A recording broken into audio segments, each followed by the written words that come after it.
যে আশা আকাঙ্ক্ষা উদ্দীপনা নিয়ে দেশ গড়ার আওয়ামী লীগ এসে আমাদের সেই সমস্ত সকল আশা আকাঙ্ক্ষা চূর্ণ বিচূর্ণ করে দিয়েছে। আজকে সামনের যে দিনগুলো আসছে এই নির্বাচনে আমরা আশা করছি সরকার যথাযথভাবে জনগণের যারা আশা আকাঙ্ক্ষার প্রতিফলন ঘটাবে সেরকম একটি দলকে ভোট দিয়ে নির্বাচিত করবে।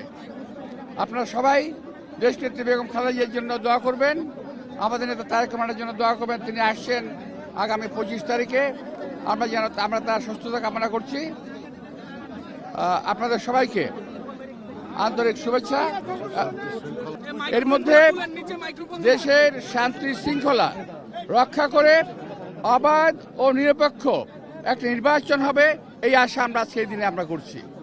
মাথায় নিয়ে আজকে এই বিজয় দিবস এবং সামনে নির্বাচনের প্রাক্কালে এই ধরনের বিজয় দিবস আমরা কখনো আগে পাইনি। তাই আজকের এই বিজয় দিবসে বাংলাদেশের সবাইকে আমি আন্তরিক শুভেচ্ছা এবং ধন্যবাদ জানাচ্ছি দলের পক্ষ থেকে, দেশনেত্রী বেগম খালেদা জিয়ার পক্ষ থেকে, আমাদের নেতা তারেক রহমানের পক্ষ থেকে।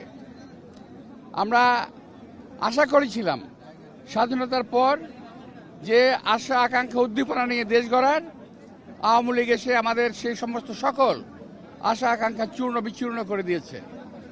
আজকে সামনের যে দিনগুলো আসছে এই নির্বাচনে আমরা আশা করছি সরকার যথাযথভাবে জনগণের যারা আশা আকাঙ্ক্ষার প্রতিফলন ঘটাবে সেরকম একটি দলকে ভোট দিয়ে নির্বাচিত করবে। আপনারা সবাই দেশনেত্রী বেগম খালেদা জিয়ার জন্য দোয়া করবেন, আমাদের নেতা তারেক রহমানের জন্য দোয়া করবেন। তিনি আসছেন আগামী 25 তারিখে, আমরা তার সুস্থতা কামনা করছি। আপনাদের সবাইকে আন্তরিক শুভেচ্ছা।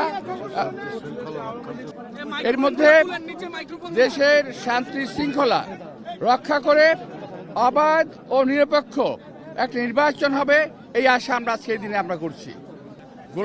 গোলাম আজম সহ ওর সাঙ্গপাঙ্গরা যদি জাতির শীর্ষ সন্তান হয় তাইলে বীর মুক্তিযোদ্ধাদেরকে অপমানিত করা হচ্ছে, তাহলে বীর মুক্তিযোদ্ধাদের অবস্থানটা কোথায় এটা একটু ওদের কাছে আমি জানতে চাই। এটা তো অবশ্যই এই দলটি 1947 সাল থেকে অদ্যাবধি 47 সাল 71 সাল এবং এখন পর্যন্ত দেশের শান্তি কখনো কামনা করে নাই এবং করে না। তারা দেশের স্বাধীনতা চায় নাই, এখনো তারা দেশের স্বাধীনতা চায় না। তারা চায় এই দেশটা একটা বিপাকে পড়ুক, একটা খারাপ অবস্থায় চলে যাক এবং অশান্তিময় একটা দেশ থাকুক, তারা এটাই চায়।